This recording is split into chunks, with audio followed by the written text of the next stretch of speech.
So let's move on to the third tip, how to create motion with still photography.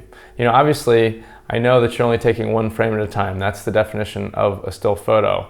But the problem with many still photos is they can seem really static, as in there's no movement, there's no kind of tension, visual tension in terms of motion happening within the frame. So let's look at one of my favorite techniques to bring a sense of motion and sort of kinetic energy to my shots. I'm sure you've probably seen the photos of maybe a Formula One race car racing by where the car is in focus and the background is sort of streaked, but it has this sense of speed and energy. That technique is actually fairly easy to recreate. It just takes a little practice. So I'll give you an example from my own photography experience. This shot was taken in Bangkok several years ago, and it's of a tuk-tuk speeding by in front of this yellow background. So the way that I got this shot was I actually slowed my shutter speed down on my camera, and I sat on the corner, and as the tuk-tuks went by, I panned the camera at the same speed that the tuk-tuk goes by, so that the tuk-tuk is in focus because the camera is traveling at the same speed as the tuk-tuk,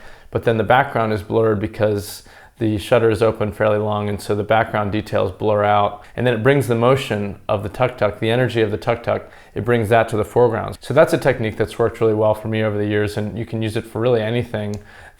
People running, maybe an animal flying by, a bird flying by, street traffic, all of these things, you can really create this sense of energy and motion, which will give your portfolio a nice depth and variety that otherwise you wouldn't have.